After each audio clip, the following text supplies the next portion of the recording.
Quer aprender a montar seu negócio online do absoluto zero e começar a ganhar dinheiro através da internet? Acesse o link no primeiro comentário fixado. Mas vamos começar com a minha família, então. Acho que... Meus pais nasceram na Coreia, na parte norte da Coreia.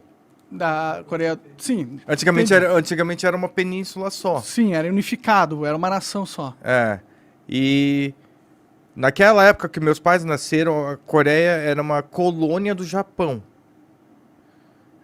O Japão invadiu a Coreia, Pode a crer. península. Também invadiu parte da China também. E naquela época, os meus avós tinham que falar japonês, meus avós tinham que ter nomes japoneses, não poderiam tentar assimilar culturas coreanas.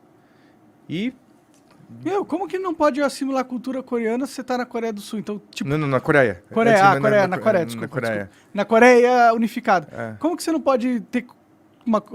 tipo, você inventasse uma música coreana, tu era morto? O que acontecia? Você era oprimido, ou você ia preso, ou você virava escravo. Até que no Japão, a maior colônia de coreanos fora da Coreia é no Japão. Porque o Japão levou muita gente para ser escravo. Até que em 2005 eu namorei uma mina que ela... Isso antes de eu ser casado, né?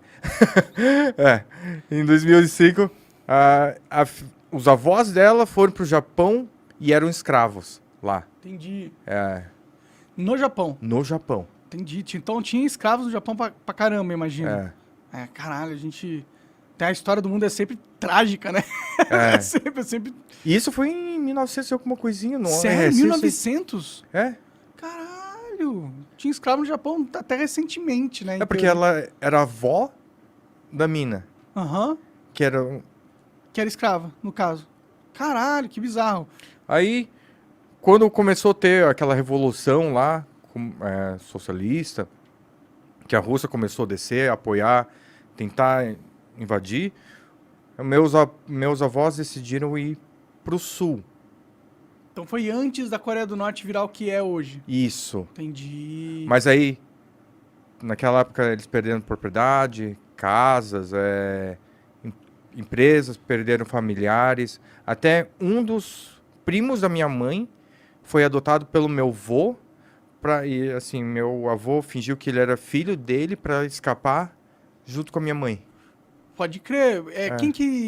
Quem que tava impedindo das pessoas cruzarem a fronteira na época? Era o exército norte-coreano, no caso? Já tinha se formado um estado separado? Naquela época ainda não, mas assim, já tinha aquela tensão. Era aquela época assim, vai ter besteira e a gente tem que começar a fugir. Aí claro, o governo estava tentando tomar as casas das pessoas. Se você fosse contra, se você falasse mal, você ia lá conversar com uma pessoa que você não ia voltar mais. Entendi. É sinistro, né? Aparecendo o Brasil com o STF hoje em dia. não vamos falar mal dele, por favor. Eu não quero... Sua família já sofreu muito com eu não quero ter meu telefone fiscalizado. É foda. Você também não pode ter seu telefone confiscado. Não tem muita coisa lá. Eu sou... Sei lá, vai ver uns pornô meio esquisito que eu vejo de, sei lá... Meu Deus, duas velhas transando com um anão, tá ligado?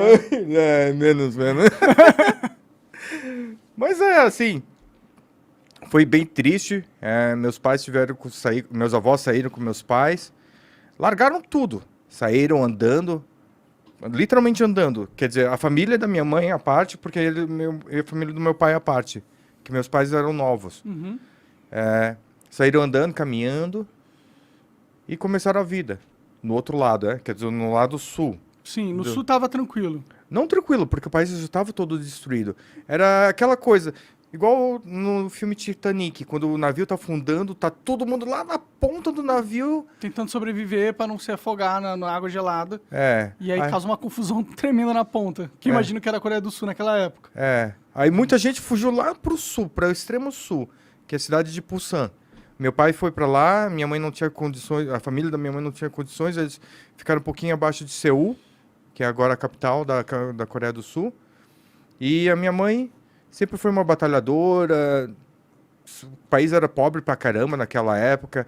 Arroz, o nosso arroz branco aqui no Brasil é coisa de luxo naquela época. Pode crer. Refinadinho assim e tal.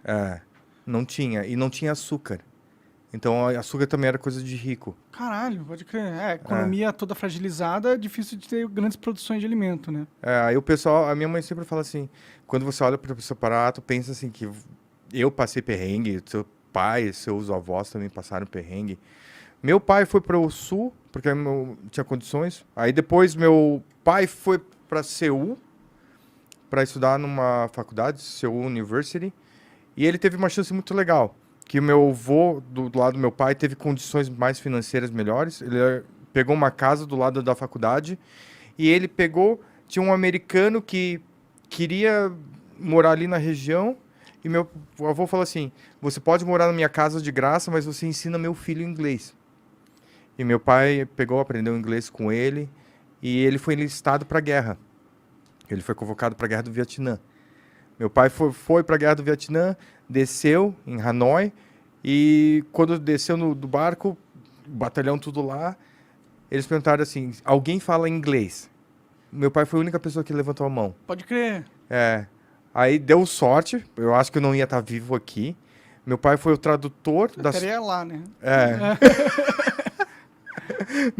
Meu pai era o tradutor das tropas americanas com as tropas sul-coreanas. Ah, caralho, é uma pessoa importante então, hein? Pô, que foda.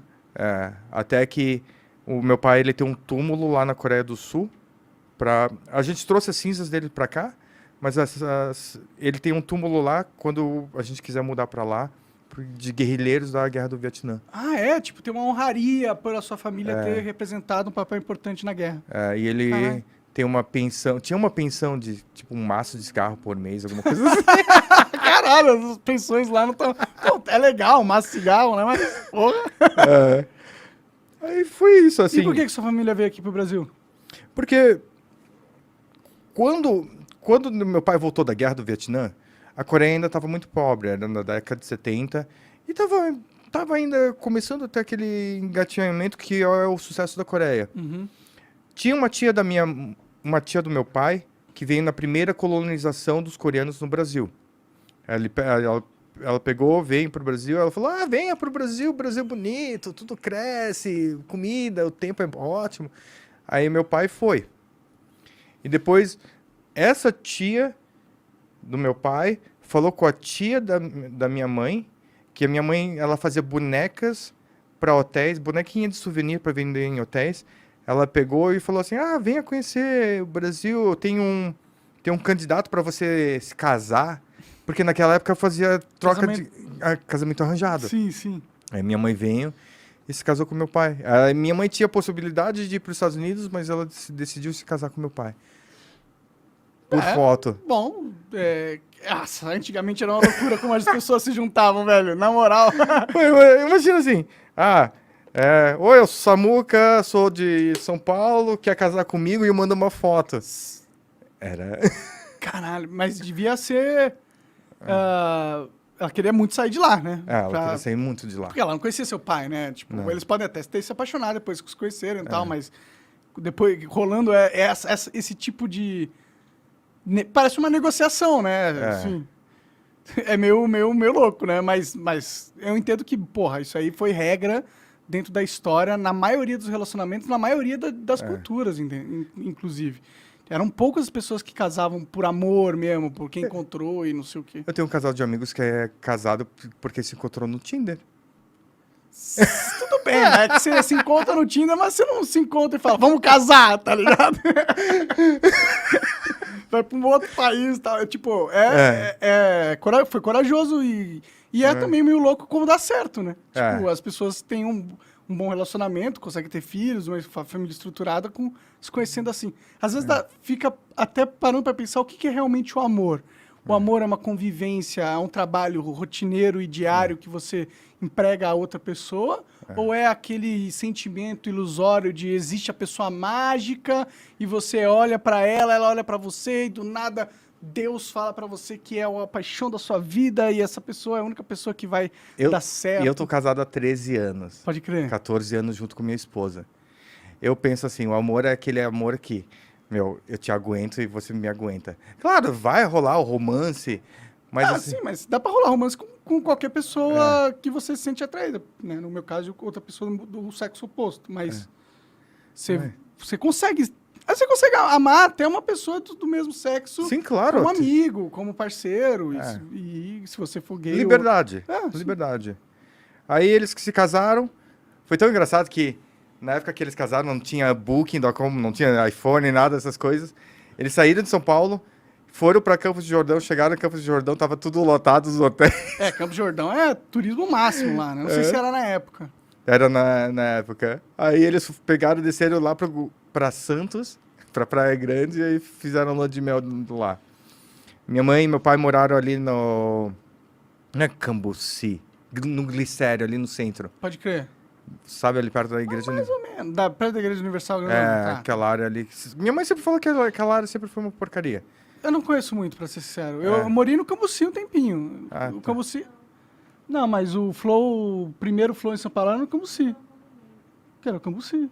Era do lado do Cambuci, vai. Porra.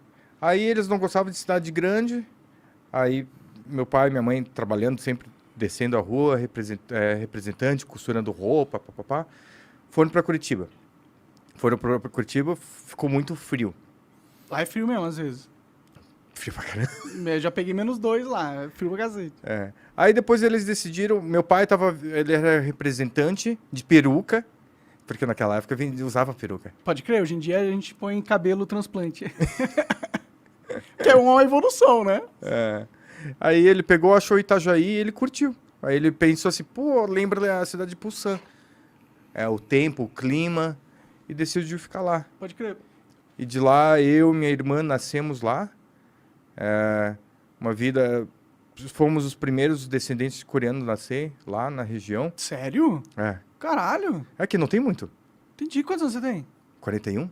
41. Você parece parece jovem, parece Sorital. jovem. Você parece jovem. Mas era tão engraçado porque eu era o único oriental da escola. Eu e minhas duas irmãs. Então todo mundo sempre olhava pra gente diferente.